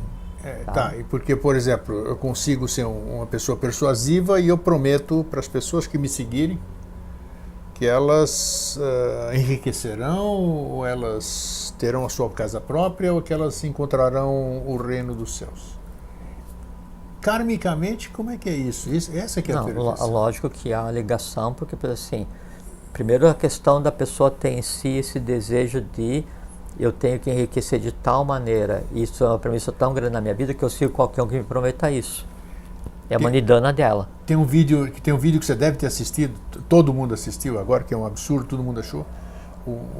Um pastor em algum lugar do mundo diz para os fiéis comerem capim, porque lá tá não sei o quê. Não vi. Você não viu? É incrível, tá na rede. Não, eles saem tudo correndo, tá filmado e tá correndo, viralizou na rede. Eles saem todos correndo, pulam no chão e começam a comer grama, rapaz. Então, o que essa questão... Há dois aspectos aí. Dois aspectos, é isso que eu quero deixar claro. Um é o que a gente já conversou, que é ver o que a pessoa tem, que ela vai se submeter a isso, né? E o segundo, elas estão esperando alguma coisa. E o segundo aspecto, lógico, e o segundo aspecto, né, é que daí envolve a questão mágica, que é o conhecimento que esse pastor ou qualquer pessoa tenha, né, de usar o conjunto daquelas pessoas e o grito daquelas pessoas e a ânsia daquelas pessoas e manipular isso quase uma sessão de mesmerismo, quase como se fosse um hipnotismo. Então há uma arte negra oculta ligada a isso, né? Mesmo que eles não admitam que haja, né? Nesse caso, Aí o ônus é de quem o pratica. De quem o pratica. Essa questão que eu queria... Sim, é que o ônus ele é tão maior quanto a consciência de quem pratica. Então, esse pastor, entre aspas, é o que está adquirindo um karma danado, digamos assim. Não as pessoas que estão... Sempre que se fala karma tem que se relativizar, né? Claro. Mas ele está se envolvendo com aqueles seres aos quais ele está enganando, e aqueles seres os quais desejam ser enganados, eles desejando o céu e ele pedindo dinheiro ou qualquer coisa que seja. É uma simbiose caótica, né? Esse programa nós estamos gravando, né? Agora nós não fazemos mais ao vivo. Então esse programa vai passar no dia 12 de janeiro. Nesse ínterim já passou o ano.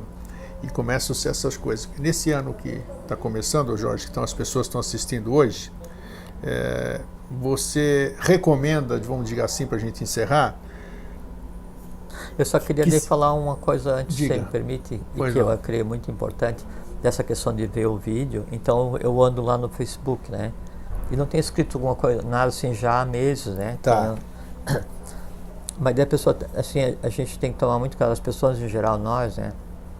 Com o que a gente assiste e com o que a gente vê, isso é uma coisa muito interessante, Grego, e que a gente não conversou nenhuma vez aqui. Você sabe que todas as vidas não são reveladas ao ser humano de uma vez só, que tudo isso que a gente já teve. Que ninguém está preparado para isso. Não, o resultado seria a loucura e a morte, quase imediata. Acho né? que sim. Porque a mente humana, ela não está preparada para reviver todas as dores e amores pelas quais ela já tenha passado e todas as coisas pelas quais ela contemplou.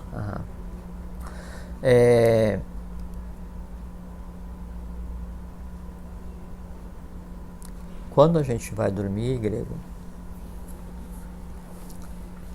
isso é muito interessante. Toda e qualquer coisa que você tenha visto, por mais ínfima que seja, um vídeo do pessoal fazendo isso, ou um vídeo do cachorro tomando banho, ou não sei o que, ou que você ouviu na rua, absolutamente tudo, né? Isso aí, para que você veja, ou ouça, ou sinta, isso tem que ser transformado, né? E criado o correspondente na alma, né? Obrigatoriamente, senão você não conseguiria traduzir. É por isso a gente tem, então, os sentidos são chamados de Jnanendriyanis, porque através dos sentidos, então, eu adquiro contato com o meio. Esses resíduos, né, são sanskaras. Não samsara, que é a roda de samsara, sanskaras. Esses pequenos resíduos agrupados formam formam um outro caminho. Então, essas coisas que eu vejo, né, e que vão tomar a vida e vão existir em mim, todas elas são vivenciadas no sonho. E aí vem um mecanismo de proteção que, se eu lembrasse toda manhã, integralmente, de todo o sonho, da salada astral que foi o meu dia, né, eu acordaria de tal forma, assim, detonado, digamos assim. Cansado, desvitalizado, né, que aí o processo seria desvitalização, né, depressão, doença e morte. Ninguém viveria nem os 80, 100 anos que a gente vive. Então, o mecanismo de não lembrar dos detalhes dos sonhos é um mecanismo de proteção vital. Não, já falamos alguma coisa de sonhos. Mas a gente não tinha falado isso, que assim, tudo. Não tem um detalhe que ele não vai continuar vivo no período de sonho. O que acontece é assim, e aí novamente então vê, se você é um elemental, se você é um homem ou se você é um divino. Aonde eu vou quando eu durmo, em que parte do astral que eu vou. Eu posso ter uma camada densa de astral, resultado do dia a dia agitado, né? Só que daí no meu sonho, né, e no meu sono, eu vou aonde os humanos vão, ou onde os deuses vão. E aí aqueles que estão no meu astral, aquela camada mais baixa, eles vão se sublimar e vão se esvair em vitalidade e duram 1 dia, 2 dias, 3 dias e deixam de existir sem que eu tenha tido nenhum ônus para que eles deixassem de existir. Se ao contrário, no meu sonho, no meu sono, eu vou transitar no mundo dos elementais, quer dizer, vou transitar no astral mais baixo humano, que é onde está a minha consciência, caso estivesse, aí, para cada coisa que eu tenha visto durante o dia, eu vou pagar tributo durante a noite, e o tributo é vida. Olha aí, tá vendo? Fazer a seleção daquilo, né? Sim, tem que viver como ser humano, né? Isso aí. Então, Jorge, para Sim, finalizar, janeiro, Janeiro, quer dizer, ainda continua sendo o mês das promessas, né? Esse ano eu vou fazer isso, esse ano eu vou fazer aquilo. Uma recomendação, digamos assim, para aquelas pessoas que nos assistem, que tem um público específico, né? Sempre, e que vão nos assistir mais para frente, as pessoas que nos descobrirem.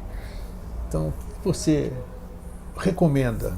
Acho que a gente não manda nada e nem dá sugestão. É uma recomendação, digamos assim.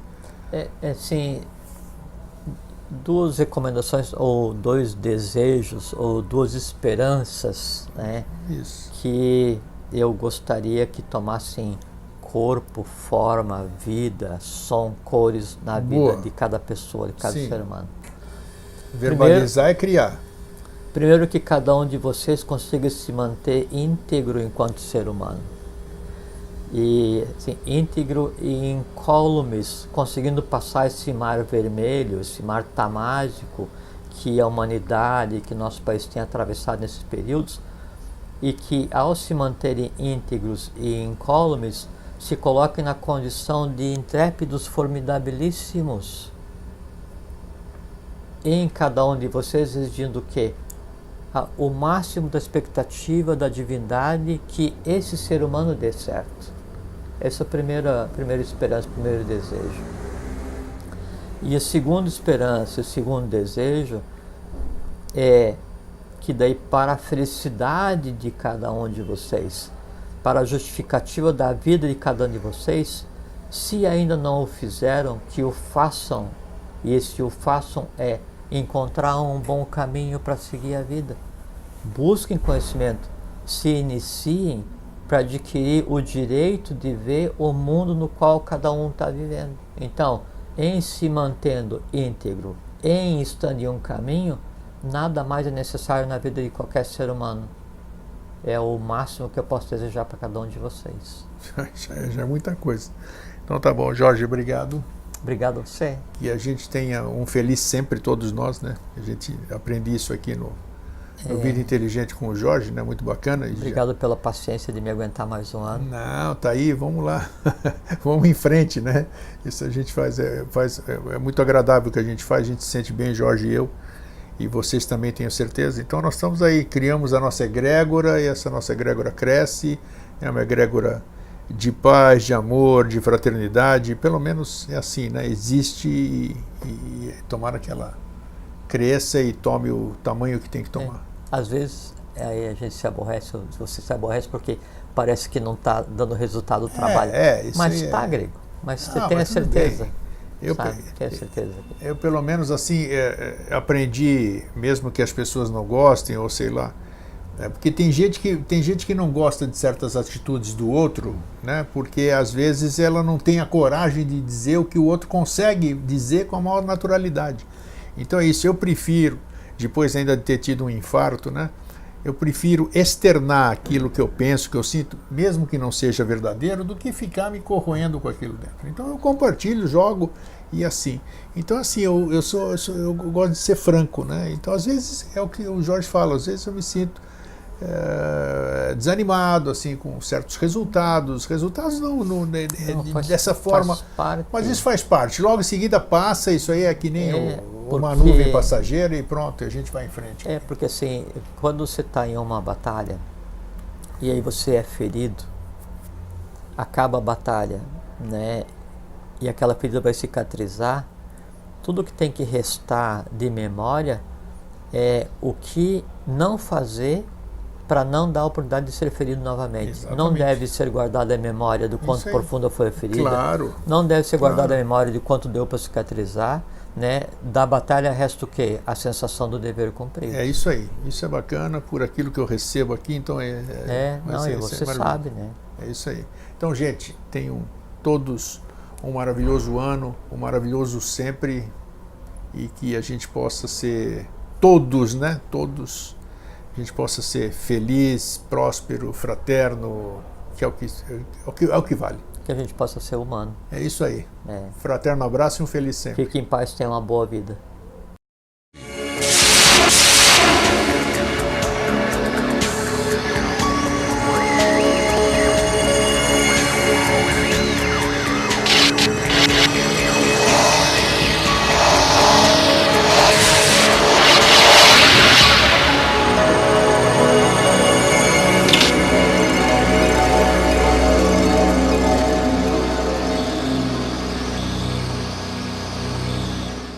Né? Só que a vinda do mestre, a vinda daquele que vai tentar dar um novo impulso para a humanidade, sempre tem por objetivo fazer com que a humanidade volte à linha de Dharma, como diz Krishna. Toda vez, ó lá no que Dharma declina, que é a lei, e a Dharma se levanta, que é contra a lei, eu me manifesto e etc. Então eles vêm para restabelecer o verbo. O que acontece, como dito na tua leitura, é que daí o verbo se manifesta de formas diferentes para Sim. que a evolução aconteça. Que formas diferentes? Depende do povo, depende da época, depende da abrangência do trabalho, depende da função do avatara, se Manu, se só Devavani. Então há muitas variantes, mas o resultado... No programa anterior do Mestre e Discípulo nós falamos sobre isso. Sim, né? mas o objetivo sempre é restabelecer a lei. Como a lei é única, né, e a verdade é una, então todos tendem a ter uma mesma origem. Posso dar uma cutucada mais funda? Sem deve? Então tá. Então vamos lá. Já que você tocou aqui e faz parte do nosso tema, vejo que todos eles, sem exceção, cada um da sua forma, mas a maioria deles fala o nome de Deus, né? Deus, esse nome, o incognoscível, a lei, seja lá o que for, mas todo mundo utiliza essa questão de Deus. Então, esse nome, estou falando do nome, entendam bem o que eu estou falando, esse nome é uma criação humana, totalmente humana. O conceito de Deus é uma criação humana. Perfeitamente. Claro que sim. Você pega a Bíblia... O Nietzsche diz que, inclusive, Deus criou o homem... o homem criou Deus à sua imagem e semelhança. Antropomorfizou, claro. Exatamente. Então, aí é que eu falo, como é que um cara, ele utiliza essa terminologia? É isso que eu quero, é aí que pega o negócio para mim. Mas por que ele usa essa terminologia para atingir os fiéis? O grego, é que assim, vamos supor, você tem pós-doutorado em filosofia. E aí você vai fazer um trabalho voluntário de ensinar filosofia para as crianças de 4ª série. Ok. Você vai discutir com eles o não ser, e a diferença entre ser e não ser, a diferença entre manifestado e manifestado, ou vai discutir com eles alguns aspectos que possam moldar o caráter. A adaptação do código de linguagem do mestre para com o discípulo, ou do mestre para com a humanidade, é o maior desafio pelo qual passam os mestres. Como que eu vou traduzir isso para que esses compreendam? É aí que eu quero chegar, exatamente. Então, mas é aí que eu não entendi ainda. Só fazer mas por que ele usa essa terminologia? Ele tá assinando embaixo o que os antecessores fizeram. Mas por exemplo, assim, se você está em um determinado mundo e eu quero te tirar desse mundo, o mundo da avidia, da ignorância. Tá.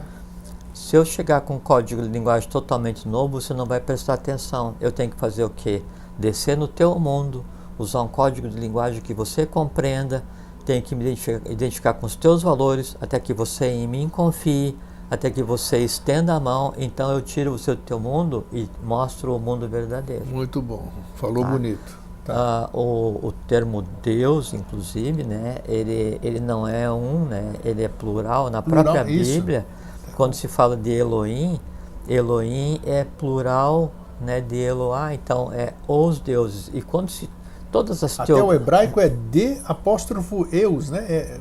São de eus, cheio de eus, vamos dizer, de personalidades. Todas as teogonias, quando elas se referem à divindade criadora, sempre ela é múltipla, que são 7, né?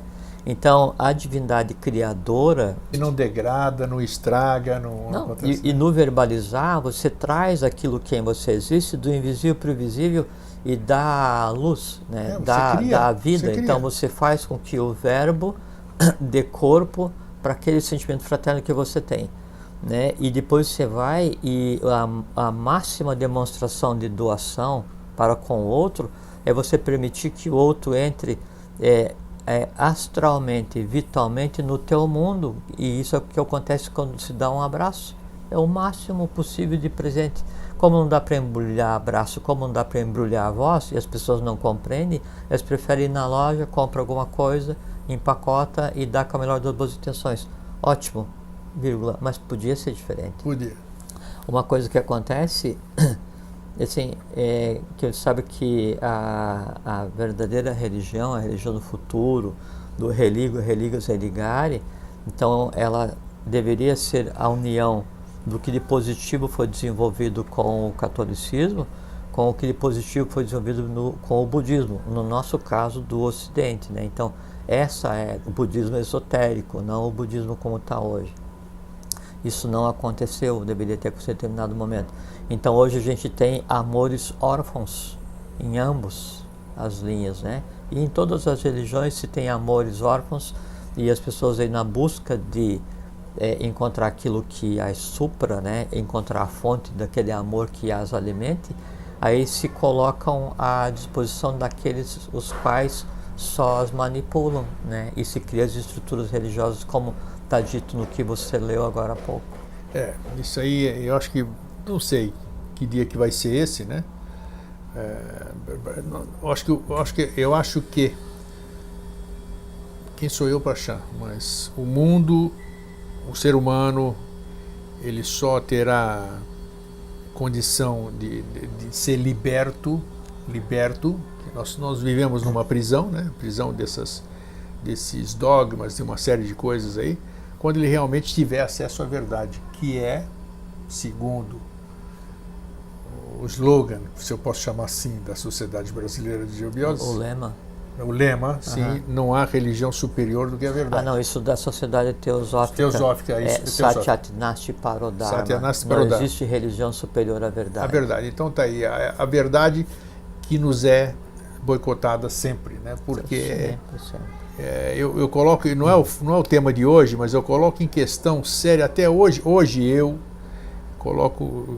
começo a pensar em uma série de coisas. Isso é bom, né? Porque a cabeça tem que estar sempre ocupada, né? Isso é bom, você buscar. Quando eu vejo que grandes sábios, né? Que faz parte do nosso tema, não estamos saindo de tema coisa. Grandes sábios, grandes filósofos, grandes mestres, né? Assim chamados pelo conhecimento aqui, eles repetem as mesmas coisas que alguém passou para eles, mesmo com todo esse conhecimento. Você está entendendo o que eu quero dizer? Perfeitamente. Então aí eu penso comigo, vamos ver se você me ajuda agora. Aí eu penso comigo, os grandes mestres também não viam nada disso, não conseguiram passar por essa tela da Maia? Ou eles estão usando isso aqui para poder continuar fazendo isso aqui? Você conseguiu captar o que eu acho que sim, né? Porque, então aí eu falo, puxa vida, então hoje nós estamos literalmente perdidos, totalmente distantes desse negócio que chamamos, que buscamos a verdade. Existe aquele grupo de seres humanos, gênios, né? Que vem como se fosse um pontinho fora da curva para trazer a arte, a cultura, a beleza. Quantos exemplos nós tivemos, né? Beethoven, Mozart, Paracelso, Apolônio de Tiana, e tantos outros desconhecidos. Né? E existe o conceito de mestre, que a gente conversou uns dias atrás. E caindo em degradação, passam fome e miséria. Eu mesmo disse, os verdadeiros adoradores de Deus são aqueles que vêm a mim sem interesse mortal das coisas terrenas. Aqueles que adoram os falsos ídolos jamais puderam alcançar o Deus único e verdadeiro. E assim também jamais voltarão ao lugar de onde um dia vieram. Meditem sobre essas palavras, aqueles que quiserem de fato acompanhar os meus passos, e não os que preferem reviver as cinzas do passado, mesmo que fazendo uso de meus vários nomes. Confia em ti mesmo, e confiando caminha para a frente sem olhar para trás, e divisarás na penumbra de um ciclo decadente a nova luz que guiará teus passos. Pombas, bonito pra caramba isso, né? É bonito e forte, né? Eu rio porque você percebe que tem energia nessas palavras, né? Dá pra distinguir logo uma boa escrita, né? Então, uma boa escrita, e como você já disse em outras oportunidades, quando alguém escreve, ou quando você lê o que alguém escreveu, você está indo na alma. Exato, na fonte, né? Do autor. Isso aí. Então, dá para perceber o poder dessas palavras, ou quem as escreveu, quem as proferiu, sabia o que estava dizendo. É porque toda escrita do autor, ela reside, se origina e se mantém viva na alma dele. O que acontece depois, toda vez que ela é lida, ou aqueles que acreditam, ou aqueles que esperam, ou aqueles que têm alguma ligação com isso, eles vão vitalizando essa área criada na alma do autor, estabelecendo liames, de maneira que aquele núcleo de conhecimento inicial ele se propaga aí para todos os cantos do astral onde existem seres humanos, até criar uma entidade, um ente independente, vivo no astral, um egrégora, que é o somatório daquilo que ali foi depositado. Bacana. Então, antes de mais nada, como é que você está? Tá tudo bem? Estou ótimo, tudo certo. Tudo bem? 100%. Estamos chegando aqui no que a gente fala aí, nesse exercício, nessa coisa que nós estamos condicionados, que é a questão do calendário, né? Aquelas coisas lá, estão chegando em mais um final de ano, como falam. Né? Então, acho que isso o que representa isso, antes da gente entrar no tema propriamente dito, como é que você vê essa questão, o que representa para você essa questão do ano? Para mim já representou muitas coisas no passado, né? Interessante, a gente entra na fantasia, entra na ilusão que nos passam, aquela coisa bonita, gostosa, como foi Natal, Ano Novo, que eu me lembro bem, aquela sensação gostosa dos presentes, eu acreditava em um monte de coisas que me falavam, então era uma coisa bacana, e eu curtia porque eu tinha a minha pureza, eu acreditava naquilo. Né? Hoje já é diferente, para mim, um dia, uma data qualquer, não representa absolutamente nada, né? Porque o que a gente vê é que a data, seja lá para o que for que ela é comemorada, transformou-se única e exclusivamente num evento comercial, onde trocam-se presentes sem saber porquê, come-se além da conta, bebe-se além da conta, festeja-se, e uma série de outros problemas são esquecidos durante 2 dias, uma semana. Esquece que tem gente pobre no mundo, esquece que tem gente passando fome, esquece que tem lugares em conflito. Então, para mim, essa data pouco representa, é uma data qualquer. E o seu ponto de vista? Um dia como outro qualquer. Ótimo. Dia 24, 23, antes do 24, antes do 25, acordo, passo o dia. Final de ano a mesma coisa, não tem início de ano, tem um dia após o outro. Um dia após o outro, perfeito. Isso aqui. O Rock Dia, este dia, este Deus, né? Que a vida ela acontece assim, ou o que ainda não foi desenrolado, que é o futuro, né? Ele fica na expectativa, na esperança de que seja de alguma coisa, e geralmente tem uma frase que diz assim, que as maiores decepções da humanidade decorrem do choque entre a realidade e a esperança. Boa.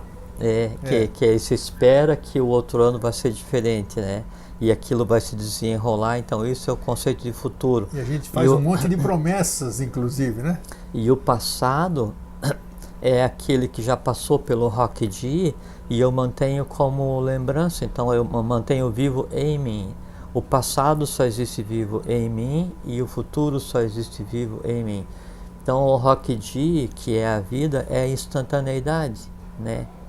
Agora, assim, do momento que eu cheguei aqui, a gente conversou, Eu lembro que a gente conversou, mas eu lembro que eu retive alguns vrits, né, memórias disso, e consigo repetir, significa que está vivo em mim o que a gente conversou, trocou Sim. ideias, coisa e tal. Mas o que está existindo de vida mesmo, agora. É o agora. Da forma que A única tan, né? coisa. Tan é corte, né? Então o tempo deriva de tan.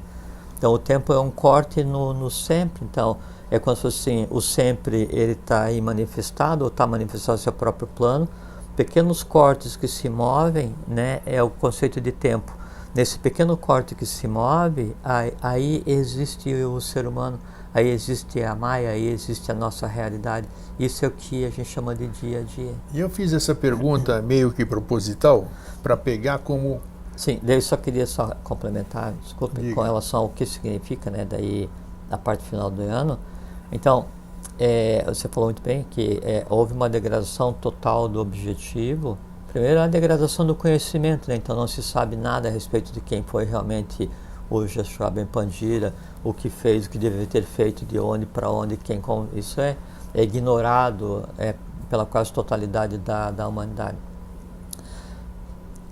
Há uma coisa positiva nesse final de ano, que então as pessoas externam fraternidade, carinho, essa parte boa que tem em cada ser humano. Mas o que acontece? A forma de externar, aí é que vem a coisa estranha, né? E por que só nesses dias, né? Que também é essa coisa. Não, Né? mas eu sempre tento ver a coisa pelo lado positivo, ainda bem que pelo menos nesses dias, porque podia ser o período inteiro de zero, então durante uma semana a coisa tende a mudar. A questão, e que daí é um grande aprendizado para a humanidade ocidental principalmente, né, é aprender a forma de exteriorizar a fraternidade para com o outro. Não precisa dar a matéria para comprovar o abstrato.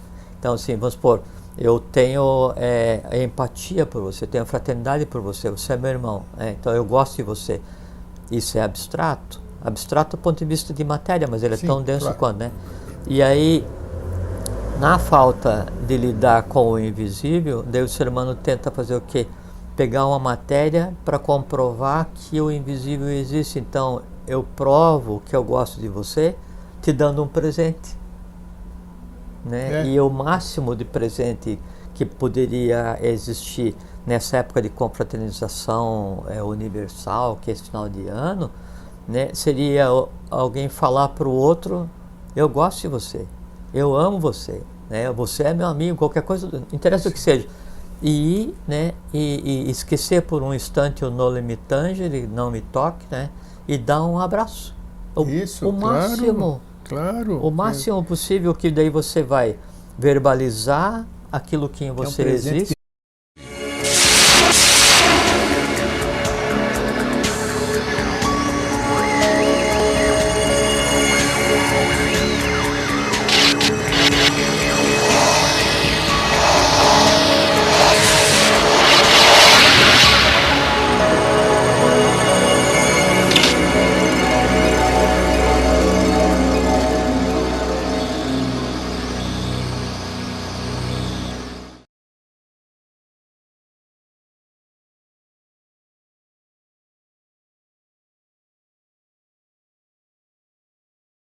Olá Floripa, olá Brasil, olá mundo, eu estou aqui André Patunas e este é o programa Vida Inteligente, trazendo mais uma vez hoje meu querido amigo e irmão Jorge Antônio Ouro, que hoje nós temos para abordar aqui um tema para variar, vamos dizer, para variar não, sempre tem algo a acrescentar, né?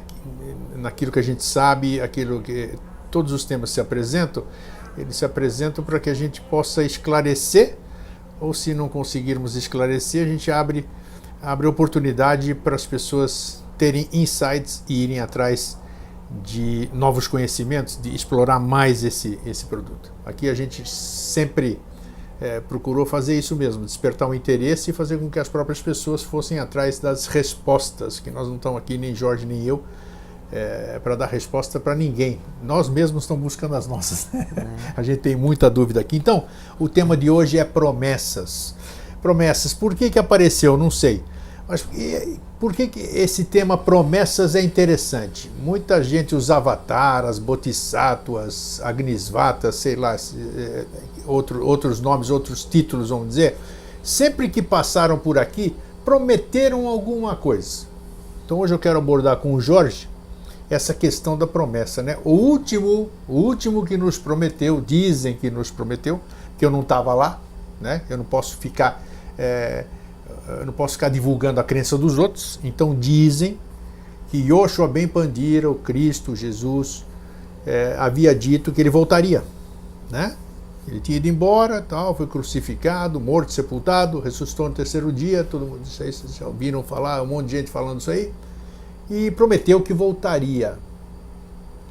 Mas voltaria da onde, para quê? E que promessa é essa? E outros também fizeram muitas promessas. Então eu vou fazer a abertura desse programa lendo o teor da mala direta, que eu enviei para aquelas pessoas que estão inscritas na mala direta.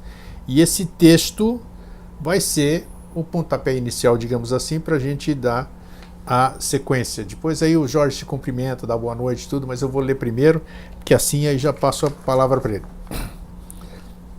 Se me tomas por outro e não por eu mesmo, perdidos se farão os meus próprios esforços de todas as épocas. E com isso dificulta a minha volta ao mundo, seguindo as minhas várias promessas.